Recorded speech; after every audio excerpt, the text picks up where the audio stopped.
Hey guys, it's Paul Jane, just going to be talking to you about how to fund all your land deals.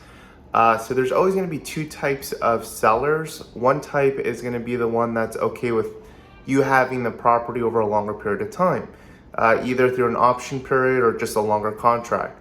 And then with those contracts, basically you're going to try selling it as you hold the property under contract, and do a double closing, or what some people might call a fast closing.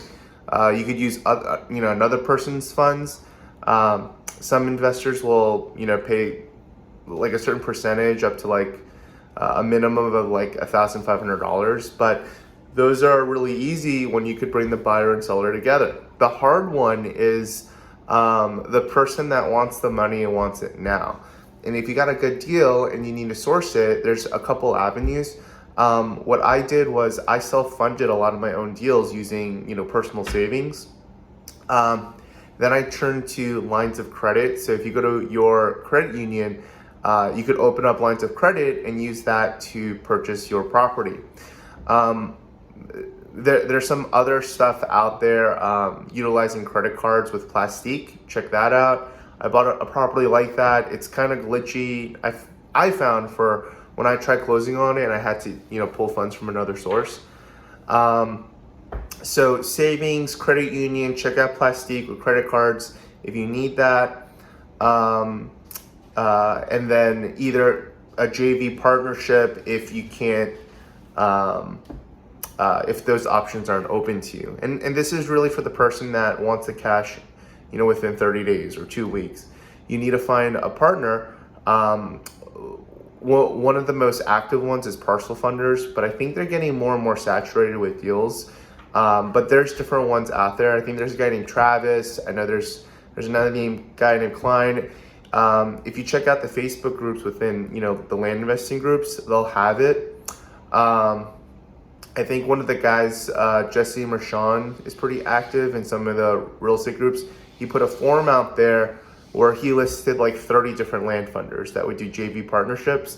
Most of these guys though, they will fund it, 100% of the deal for you, but you have to get closer to, 50% and under on the deal. And for it to be worth it to them, it needs to be some of the bigger lots. So if you're targeting some of the cheaper stuff, it might, they might not be interested as much. I know some of the funders just prefer doing smaller deals, but splitting, a $5,000 profit between two people, half, $2,500 for each side. It's okay, but economies of scale kind of work better when you're working on bigger deals when you're doing JV stuff. So those are some of the ways to fund your deals. Using a combination of all is probably crucial to, scale your landing business and, kind of push towards that extended contract time, or JV partnerships is kind of the way to do more and more deals. Land investing is really a lead gen type of business. The more amount of deals that you're able to generate, the more opportunities are given to you and the more bigger potential payoffs you can get. So those are some of my thoughts in funding your land deals. Check out the description below for a land investing course if you want to get going with it. It's really just the essentials, the minimum amount of things that you need to get going with your business. There's other things that you do to scale it, but if you're kind of in the beginner, that course is more for you. I may be pulling out more advanced stuff for the future, some kind of course or membership or something, but stay tuned if you're interested in that. Otherwise, subscribe and like this video. I'd really appreciate it. Have a good one.